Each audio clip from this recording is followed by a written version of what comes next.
Sabe o que separa um time bom de uma verdadeira dinastia? Daquelas que marcam época? A história do New England Patriots nos mostra que não é sorte, não é acaso. É um sistema. Um sistema pensado para gerar excelência de forma contínua. E é nesse método que a gente vai mergulhar fundo agora. E a nossa base para essa conversa é o livro War Room, de Michael Hawley. A gente vai desvendar os princípios que estão ali e o mais incrível é ver como eles se aplicam a tudo, nos negócios, na nossa carreira e até na vida pessoal. Pois é, essa é a pergunta de US$ 1 milhão, né? O sucesso dos Patriots não foi um raio que caiu uma vez. Foi o resultado de um sistema muito bem pensado, deliberado e, o mais importante, replicável. Um sistema que a gente pode aprender e, claro, adaptar para a nossa realidade. Então, nosso caminho vai ser por aqui. A gente vai explorar os 5 pilares essenciais do método Balichik, passando por cada um desses pontos para entender como essa engrenagem toda funciona. Beleza, vamos começar pelo alicerce de tudo, a mentalidade do arquiteto. A crença fundamental aqui é que as vantagens gigantescas, aquelas que realmente fazem a diferença, são construídas a partir de uma obsessão quase doentia pelos mínimos detalhes. E é aqui que entra o famoso Patriot Way. É uma cultura de processo e não de personalidade, sabe? A estrela não é o jogador. É o sistema, e todo mundo serve ao sistema. É uma lição muito poderosa sobre humildade e foco total no trabalho. Olha, e essa história aqui é simplesmente genial para entender essa mentalidade. É sobre o assistente técnico Josh McDaniels.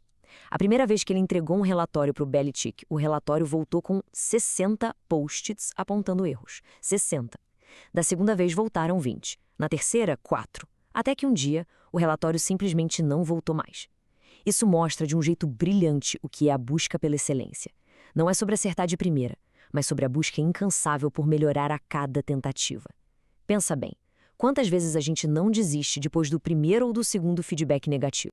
Beleza, com a mentalidade certa, o próximo passo é montar o time. O segundo pilar foca exatamente nisso, na avaliação sistemática, objetiva, de talentos, para construir uma equipe coesa em que cada peça se encaixa perfeitamente na máquina. E essa frase aqui do Scott Pioli, que era o braço direito do Belichick, parece simples, né? Marcadores coloridos salvaram minha vida. Mas a profundidade disso é enorme. Revela uma verdade essencial. Um sistema simples, organizado, é a chave para a gente conseguir gerenciar uma complexidade que de outra forma seria avassaladora. E aqui a gente vê o sistema na prática. O Pioli usava um código de cores para analisar os relatórios dos jogadores. Ele transformava páginas e páginas de texto subjetivo em um mapa visual. Claro, objetivo. Agora para e pensa nisso um minuto. Um sistema simples assim pode ser usado para organizar projetos, para analisar investimentos, para planejar a carreira. É genial na sua simplicidade. Agora a gente entra numa parte espinhosa, mas talvez a mais crucial de todas. O terceiro pilar é o princípio de que todos, sem nenhuma exceção, são cobrados pelo mesmo padrão, não importa o status, a popularidade ou o salário. E para a gente entender isso na prática, tem um caso emblemático, o de Bernie Kosar. Ele não era só um jogador ou um quarterback. Em Cleveland, ele era um herói local, amado pela cidade inteira. Ele era, sabe, um deles. E aí, um jovem e ainda pouco conhecido técnico chamado Bill Belichick tomou a decisão que ninguém queria tomar. Ele cortou o herói da cidade. A decisão não foi baseada na emoção, na pressão da torcida ou da mídia. Foi baseada numa avaliação fria e objetiva de que o Kosar já não era a melhor opção para o time vencer. E a lição aqui é brutalmente clara. Essa decisão, mesmo sendo dolorosa e muito criticada na época, estabeleceu uma base, um padrão. Mostrou que, para construir algo realmente grandioso, às vezes é preciso tomar decisões difíceis, baseadas em fatos e não em sentimentos. Isso virou a pedra fundamental da filosofia dele. Sabe, todo sistema, toda estratégia parece incrível quando tá tudo bem, né?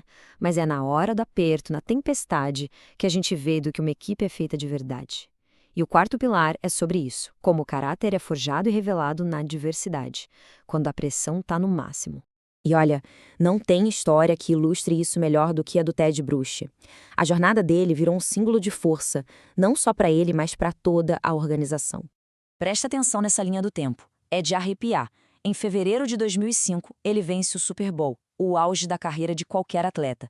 3 dias depois, ele sofre um derrame gravíssimo. 8 meses depois, contrariando todas as previsões médicas, ele estava de volta ao campo, jogando. É a definição de resiliência. E essa frase dele, nossa, ela diz tudo, né? O retorno dele à ativa personificou essa cultura do time, uma cultura resiliente, focada na ação. Não é sobre reclamar das circunstâncias, é sobre agir apesar delas. Bom, mas de que adianta tudo isso se não funciona em outro lugar, certo? O verdadeiro teste de qualquer sistema é ver se os seus princípios podem ser exportados, se funcionam em outros ambientes. E este slide mostra isso de forma brilhante. Vemos como um dos discípulos de Belichick, o Thomas Dimitrov, pegou esses mesmos princípios e aplicou no Atlanta Falcons. Ele começou o que chamou de Inquisição de Descontentes, para limpar a cultura da mesma forma que Belichick fez a escolha difícil com Kosar. Ele buscava embaixadores da cultura. Isso prova que os fundamentos são de fato universais. E é aqui que a ficha cai pra gente.